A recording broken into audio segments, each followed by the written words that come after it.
একদিন যখন আমি স্নান করে বাথরুম থেকে বেরিয়ে এলাম তখন খেয়াল করলাম যে আমি আমার পোশাকগুলো বাথরুমে রেখে এসেছি। আমি দ্রুত ফিরে গেলাম পোশাকগুলো আনতে, কিন্তু তখন আমি দেখতে পেলাম যে আমার দেবররা আমার পোশাকগুলো হাতে ধরে তাকিয়ে আছে। আমি অবাক হয়ে দ্রুত তার হাত থেকে পোশাকগুলো নিয়ে নিলাম এবং লজ্জায় মুখ নিচু করে চলে এলাম। পরে যখন আমি রান্নাঘরে রান্না করছিলাম তখন আমার দেবর এসে পাশে দাঁড়িয়ে কিছু আজব কথা বলল। সে বলল, ভাবি, আপনার পোশাক থেকে খুব সুন্দর ঘ্রাণ বের হচ্ছিল। এই ধরনের মন্তব্য শুনতে শুনতে আমি বিরক্ত হয়ে গিয়েছিলাম। একদিন আমার স্বামী ফোন করে জানালেন যে তিনি রাতে বাড়ি ফিরতে দেরি করবেন। আমি ভেবেছিলাম এটা আমার দেবরের সাথে কথা বলার সুযোগ হতে পারে। রাত গভীর হলে সবাই যখন ঘুমিয়ে পড়ল, আমি দেবরের ঘরের সামনে গিয়ে দাঁড়ালাম এবং দরজায় নক করলাম। সে দরজা খুলে আমাকে দেখে অবাক হয়ে জিজ্ঞাসা করল, ভাবি, আপনি এখানে? আমি বললাম, তোমার ভাই আজ রাতে দেরি করে আসবে, আমি তোমার সাথে কিছু জরুরি কথা বলতে চাই। তারপর আমি আমার ঘরে ফিরে এলাম এবং দরজা খোলা রেখে শুয়ে পড়লাম যাতে কেউ সন্দেহ না করে। কিছুক্ষণ পর আমার দেবর হালকা টোকা দিল দরজায়। আমি বললাম, এসো, দরজা খোলা আছে। সে ঘরে এসে আমার পাশে বিছানায় বসে পড়ল। আমি তখন একটি সুন্দর লালা রঙের নাইট ড্রেস পরেছিলাম। দেবর কিছুক্ষণ নীরব থেকে আমার দিকে তাকিয়ে রইল। তারপর মৃদু হেসে বলল, ভাবি, আজ তোমাকে অনেক সুন্দর লাগছে। আমি তেমন কিছু বললাম না, শুধু তাকে দেখছিলাম। তারপর বলল, ভাবি, আপনি কি কিছু বলতে চেয়েছিলেন? আমি তার দিকে ভালোবাসাময় দৃষ্টিতে তাকালাম এবং উঠে তার কাছে গিয়ে বসে পড়লাম। তার হাত দুটি ধরে বললাম, আজকের গল্পটা অনেক বেশি স্পেশাল, তাই কেউ মিস করো না দয়া করে। গল্পগুলো ভালো লাগলে ভিডিওটি লাইক, শেয়ার এবং চ্যানেলটি সাবস্ক্রাইব করো প্লিজ। আমার নাম প্রিয়া, আমি 23 বছর বয়স। আমি দেখতে অনেক সুন্দর ছিলাম। বিয়ের পর একটু স্বাস্থ্যবান হওয়ায় আমাকে এখন আরও সুন্দর লাগে। আমার বিয়ে হয়েছে মাত্র 2 বছর হলো। আমি আমার স্বামী, শাশুড়ি এবং দেবরের সঙ্গে থাকি। আমার দেবর প্রায় আমারই বয়সী, প্রায় 18 বা 19 বছর হবে। সে সবসময় আমার আশেপাশে ঘুরঘুর করে এবং কখনো কখনো আমাকে অদ্ভুত দৃষ্টিতে দেখে। আমার মনে হতো সে আমাকে মনে মনে অনেক পছন্দ করে, কিন্তু কখনো মুখে তা বলার সাহস পাইনি। কিন্তু সারাদিন দেবর আমার পিছনে পড়ে থাকে। মনে হতো সে আমাকে কিছু বলতে চায়। একদিন সে আমাকে বলল, ভাবি, আমি কিছু বলতে চাই। সে ঘরের চারপাশ ভালো করে দেখছিল, যেন কিছু খুঁজছে। আমি বললাম, হ্যাঁ বলো, কি কাজ আছে? আমি সবসময় তোমার সাহায্য করতে প্রস্তুত। তুমি তো আমার ছোট ভাইয়ের মতো। এটা শুনে তার মুখে এক হাসি ফুটে উঠল। সে বলল, ভাবি, আমি বিয়ে করতে চাই। আমি হেসে বললাম, এটা তো খুব ভালো কথা, কিন্তু বিয়ের জন্য তো একজন মেয়ের প্রয়োজন। তখন সে বলল, ভাবি, তাই তো আমি আপনার কাছে এসেছি। আমি বুঝতে পারলাম সে কি বলতে চাইছে। দেবর বলল, ভাবি, আমি আপনার মতো একজন মেয়েকে বিয়ে করতে চাই। এটা শুনে আমি মনে মনে হাসলাম, কারণ আমি বুঝতে পারলাম সে আসলে আমার বোনের কথা বলছে। আমার বোন আমার থেকে একটু ছোট এবং আমার দেবরের জন্য উপযুক্ত ছিল। তাদের মধ্যে বয়সের পার্থক্য ছিল মাত্র 2 বছর।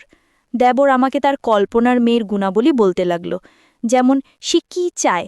আমি বললাম, তুমি চিন্তা করো না, আমি ঠিক তোমার পছন্দ অনুযায়ী একজন মেয়ে খুঁজে দেব, শুধু বিয়েতে রাজি হও।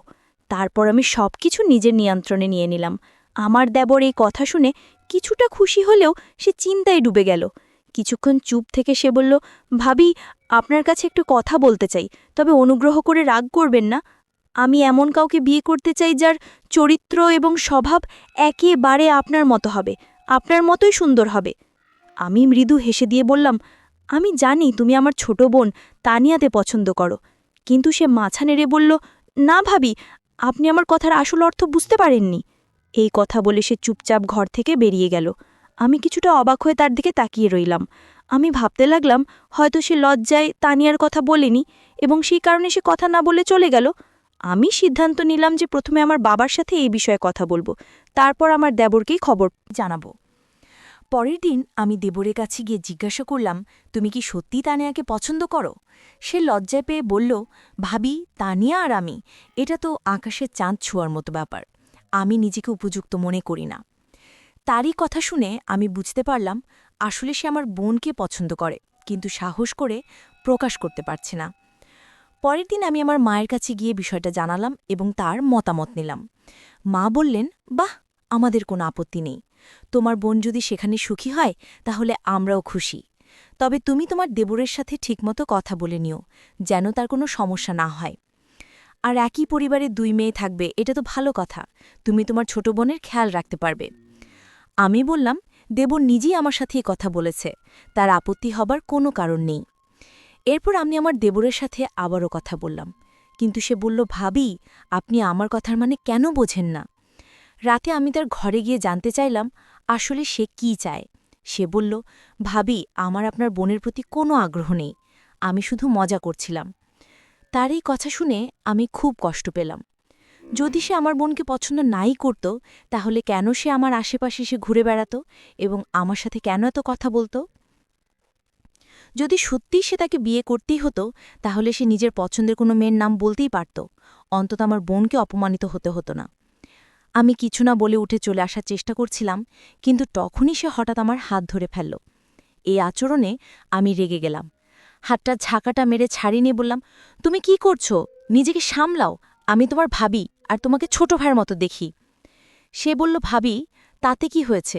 আমিও আপনাকে বড় বোনের মতো দেখি, মায়ের মতোই সম্মান করি। এখন শুধু আমার এই ছোট্ট কাজটি করে দিন, আমার বিয়ে ব্যবস্থাটি করে দেন, তাহলে বুঝবো আপনি আমাকে সব দিয়েছেন। তার কথায় আমি বিচলিত হয়ে দ্রুত নিজের ঘরে ফিরে এলাম। মনটা খুব অস্বস্তি করতে লাগল। কিছুক্ষণ পর আমার স্বামী ঘরে এলেন এবং আমার চিন্তিত মুখ দেখে জিজ্ঞাসা করলেন, তোমার কি হয়েছে, এত চিন্তিত কেন? আমি তাকে পুরো ঘটনাটা বললাম, কিভাবে সাম্প্রতিক সময়ে দেবরের আচরণ অদ্ভুত হয়ে উঠেছে এবং সে প্রায়শই বাইরের সময় কাটায়। আমার কথা শুনে স্বামী বললেন, আমি নিজেও লক্ষ্য করেছি, ও তোমার ভাই কিন্তু বড় হচ্ছে, তুমি ওর কাছ থেকে একটু দূরে থাকার চেষ্টা করো। কেউ অন্তত আমার মতো চিন্তা করছে। আমার শাশুড়ি অবশ্য তাকে এখনও ছোট বাচ্চা মনে করেন, কিন্তু আমি ভেতর থেকে সবকিছু বুঝতে পারছিলাম। পরের দিন আমার স্বামী বাড়িতে ছিলেন না, তখন আমি নিজের ঘরে ছিলাম। স্বামীর অনুপস্থিতিতে সাধারণত আমি ঘরের বাইরে খুব একটা যাই না। হঠাৎ দরজায় নখ হলো। দরজা খুলে দেখি আমার দেবর দাঁড়িয়ে আছে। তার হাতে একটা ট্রে ছিল, তাতে বিস্কিট আর চায়ের কাপ রাখা ছিল। আমি অবাক হয়ে জিজ্ঞাসা করলাম, এটা কেন এনেছ? কেউ এসেছে নাকি? সে হাসি দিয়ে বলল, না ভাবি, এমন কিছু নয়। ছোট ভাই তার বড় বোনের সাথে বসে চা খেতে চায়। আমি বললাম, চলো ড্রয়িং রুমে গিয়ে বসি। কিন্তু সে বলল, না ভাবি, আমি এখানে আপনার সাথেই বসে চা খেতে চাই, একটু কথা বলতে চাই। তার এ কথায় আমি কিছুটা অস্বস্তি বোধ করলাম, কিন্তু ভাবলাম এই নিয়ে নতুন কোনো সমস্যা তৈরি না হোক। সে চুপচাপ আমার পাশে বসে চা খেতে থাকল। তারপর বলল, ভাবি, আপনি চা খাবেন না? আমি তাকে চা খেতে বললাম এবং সে বলল, আমি যাওয়ার আগে আপনি চা খান। তার এই আচরণে আমি বেশ অস্বস্তিতে পড়ে গেলাম। সে জোর করায় আমি চা আর কেক খেলাম, আর আমি তার সাথে কথা বলতে থাকলাম। দেবর আমাকে বলল, ভাবি, আমি যদি আগে ভুলভাবে কিছু বলে থাকি তাহলে আমাকে ক্ষমা করবেন। আমি কিছু ব্যক্তিগত সমস্যায় ছিলাম, তাই সেদিন কথাগুলো এমনভাবে বলে ফেলেছিলাম। আজ চা আর কেক কিনেছি যাতে আপনি বুঝতে পারেন আমি আপনাকে কতটা সম্মান করি। তার কথা শুনে আমার একটু হাসি পেল। আমি হাসি মুখে চা খেলাম আর বিস্কিটও খেয়ে নিলাম। কিন্তু চা খাওয়ার কিছুক্ষণ মধ্যেই আমার মাথা ভারী হতে লাগল। আমি কিছুতেই বুঝতে পারছিলাম না কি হচ্ছে। ড্যাবরের মুখটা শুধু আমার চোখের সামনে ঘুরছিল। ঠিক তখনই শাশুড়ি ঘরে ঢুকলেন। তার মুখটাও শেষবারের মতো মনে পড়ল। তারপর কি হলো কিচ্ছু জানি না। যখন আমার চোখ খুলল তখন বিকাল 4টে। আমার স্বামী আমার পাশে বসেছিলেন। তিনি জিজ্ঞাসা করলেন, তোমার কি হয়েছে? তুমি হঠাৎ কিভাবে অজ্ঞান হয়ে গেলে? নাকি ঘুমিয়ে পড়েছিলে? আমি বললাম, হ্যাঁ, হঠাৎ করেই আমার খুব ঘুম পেয়েছিল।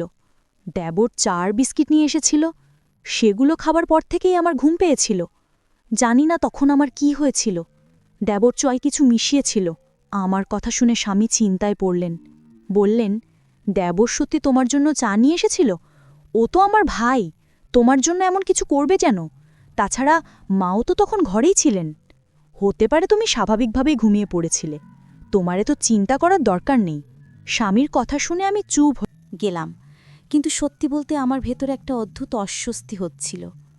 আমার খুব ভয় হচ্ছিল, কারণ জানি না ঘুমানোর পরে আমার সাথে কি কিছু খারাপ হয়েছে নাকি। কারণ দেবর তো সবসময় আমার পিছনে ঘুরঘুর করত।